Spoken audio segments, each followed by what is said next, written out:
Today we have a rerun of one of our most downloaded episodes and popular episodes. I hope you enjoy it and share it with other people that may not have heard it as yet.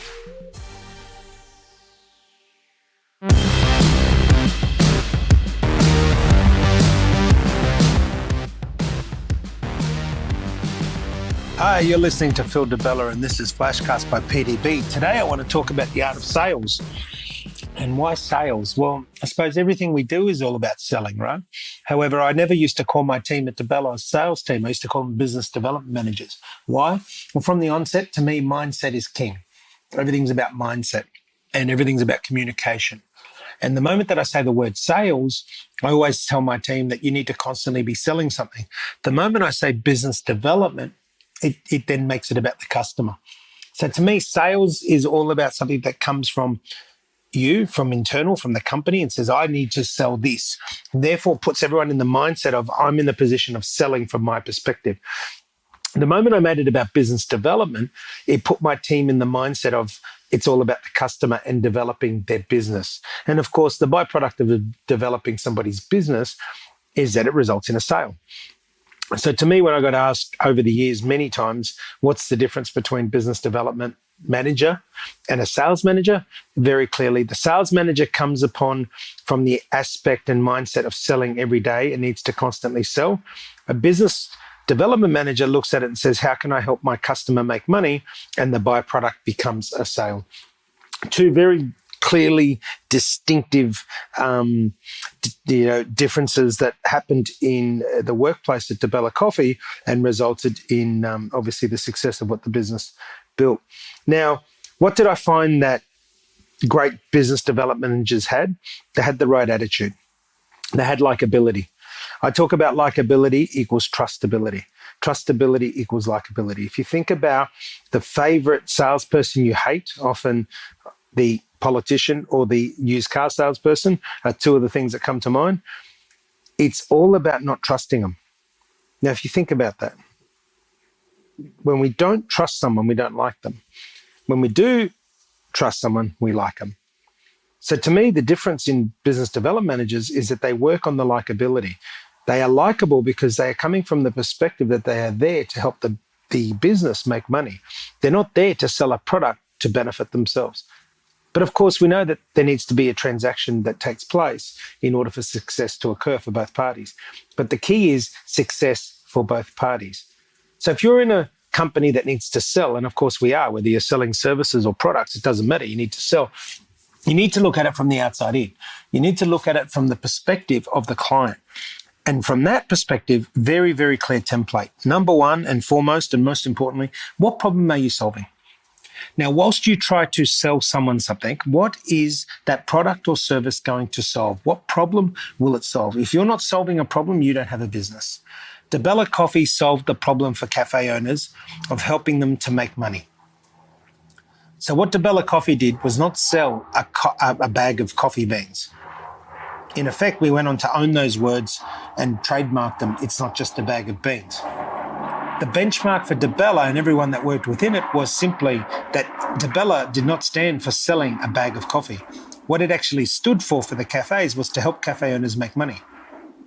And that's why we had business development managers. The business development manager had to go in and help a cafe owner make money.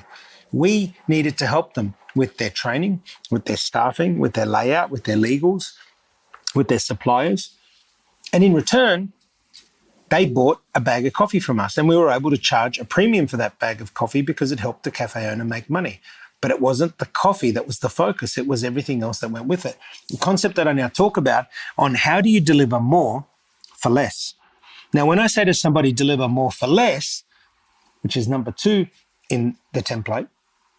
So number one is what problem you're going to solve. Number two is how do you deliver more for less? Now, most people straight away go to the point of less. Where you want to be playing at is the point of more. How are you going to deliver more? How are you going to add value for what you charge? It's not about discounting. It's not about free. I always say you can't save yourself into business. You can't keep dropping the price of a product or service to somebody and expect to gain success. Because if it's all about dropping the price, there's always going to be somebody out there that can be cheaper than you. What it's about is what are you going to deliver more of for less? So for the same price as anybody else, what can you over deliver? What can you give more of? How can you add value? How are you going to, for us at DeBella, how are we going to help a cafe owner make money? And that was the crux of the success of the DeBella business. We were known in the marketplace. Our client base was 95% owner operated because it was the owner that needed a company to work with as a supplier that would help them be the best that they could be. They needed a supplier that was going to deliver more for the same price as anyone else could, but they were going to get greater value from. They needed a company that was going to help them make money, which was our brand promise. So template part 1, what problem are you going to solve? 2, how are you going to deliver more for less? And 3, do you have the right people on the right seats of the bus? And what I see in organizations is they have talent, but they have the wrong people sitting on the wrong seats of the bus. I don't care how skillful a salesperson is or a business development manager is. If they don't have the right attitude, if they don't know how to engage, if they don't know how to build relationships versus transactions, they are not going to succeed. And that's something that you need to really be aware of. It is all about relationships. It's not about the transaction. The transaction is a byproduct of your relationship. If you operate in a relationship-based foundation, then the transaction will take care of itself. The amount of people that I see leading with transaction versus relationship is just pitiful. Because what happens is you might get transaction number 1, you might get it number 2. But sooner or later, the next time somebody comes along and has a better transaction than you do, a better offering, you will lose that business. It is all about relationships. And I'll give you an example. We had a very big competitor of ours go into the marketplace and offer all of our clients free coffee for 1 year. Free coffee supply for 1 year. And we did not lose one account. Now, the reason we didn't lose one account, which astounded us, because I thought we would have lost at least 5 to 10%, but we lost nothing. And I had to ask the question, why would you give up the concept of getting free product for a year? And the response that came back from the 95% of owner-operators was that we don't do business with you based on a transaction. We do business with DeBella based on a relationship. So what I'm talking about in this FlashCast is not my opinion. It's based on factual data. It's based on evidence. It's based on, as some people would say, wearing the t-shirt of living through it. I had competitors out there offering better deals every day to our clients. And the reason that they didn't change is because 1, we solved customers' problems. 2, we delivered more for less. And 3, we had the right people sitting on the right seats of the bus. So guys, take it from someone who's experienced it and lived it in a competitive environment. Yes, it does sound easy, but I can assure you it is not easy. And the moment you try and put it into action, you'll understand that it's not easy to deliver what I'm talking about. Working with people's emotions, working with people's attitude is completely different to working transactional based. But however, it'll be the most rewarding. Keep in mind something that I always talk about. What's easy today will often become more difficult tomorrow. And what's more difficult today will often become more easy tomorrow.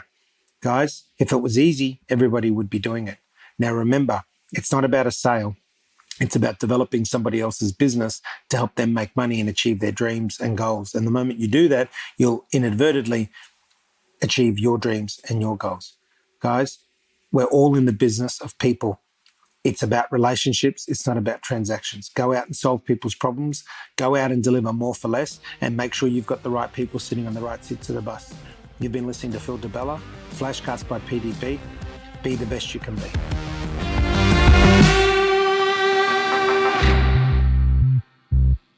Hi, this is Phil DeBella, and if you don't know already, in 2022 May, I'll be putting the dancing shoes on with my daughter Annika for Dancing CEOs Queensland. She can dance and I can't, but the journey's going to be fun. And we're doing it all for a great cause. So Dancing CEOs has been around for a long time here in Brisbane. It's an amazing organisation and charity event. They raised over $500,000 this year, and I look forward to it in 2022.